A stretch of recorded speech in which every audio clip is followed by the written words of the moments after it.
আসসালামু আলাইকুম রহমতুল্লাহ। ইসলামী আন্দোলন বাংলাদেশ ঢাকা মহানগর উত্তরের পক্ষ থেকে সকলকে আন্তরিক শুভেচ্ছা এবং মোবারকবাদ। সমমনা বন্ধু প্রতিম এবং যারা আমাদের সমালোচনায় বিভিন্ন সময় লিপ্ত থাকেন তাদের প্রতিও আমাদের আন্তরিক শুভেচ্ছা এবং ভালোবাসা, কারণ আপনাদের সমালোচনা অনেক সময় আমাদের পথ চলতে সাহায্য করে। রাজনৈতিক ময়দানে ইসলামী আন্দোলন বাংলাদেশ এক দীর্ঘ পথ পাড়ি দিতেছে এবং যতগুলো রাজনৈতিক ময়দানে পিচ্ছিল যে সময় আসতেছে, সকল পিচ্ছিল পথ ইসলামী আন্দোলন বাংলাদেশের সম্মানিত আমির হযরত পীর সাহেব চরনায় অত্যন্ত বিচক্ষণতার সাথে পিচ্ছিল পথ পাড়ি দিয়ে সামনে এগিয়ে যাচ্ছেন।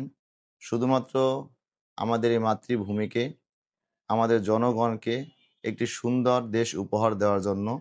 স্বাধীনতার পর থেকে এদেশের রাজনীতির বাস্তবতা হলো শুধুমাত্র নির্বাচন কেন্দ্রিক প্রতিশ্রুতি দেওয়া এবং নির্বাচনের ফলে সেই প্রতিশ্রুতিগুলো অনেকটাই ভুলে যাওয়া। পীর সাহেব চরমনাই রাজনীতির গুণগত পরিবর্তনের জন্য সর্বপ্রথম তিনি তার কর্মী বাহিনীকে প্রস্তুত করার জন্য সর্বোচ্চ প্রচেষ্টা করতেছেন, যাতে কর্মীগণ তাদের কথা এবং কাজের সাথে মিল রাখেন। সাথে সাথে জাতীয়ভাবে সেই একইভাবে জনগণকেও তিনি দাওয়াত দিতেছেন, যাতে জনগণও পরিবর্তন হয়। তো রাজনীতির গুণগত পরিবর্তনের জন্য ইসলামী আন্দোলন বাংলাদেশ যে নিরলস পরিশ্রম করে যাচ্ছে, তারই ধারাবাহিকতায় আগামী ২১শে আগস্ট ইসলামী আন্দোলন বাংলাদেশ ঢাকা মহানগর উত্তর শাখা নগর সম্মেলন অনুষ্ঠিত করতে যাচ্ছে বাংলাদেশ চীন মৈত্রী সম্মেলন কেন্দ্রে।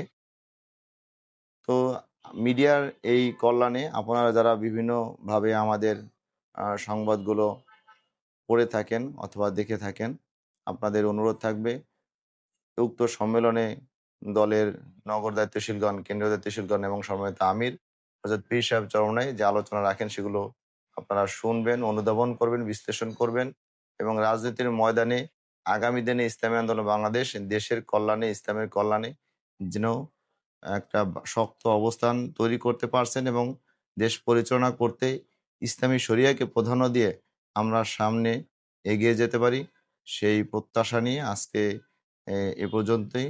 আমাদের জন্য দোয়া চাই। পীর সাহেব চরমনাই দেশবাসীর জন্য দোয়া করেন এবং যে সমস্ত ভিন্ন ধর্মাবলম্বীর সম্মানিত নাগরিকগণ ইসলামী আন্দোলন বাংলাদেশকে সমর্থন করেন, তাদের প্রতিও আমাদের শুভেচ্ছা।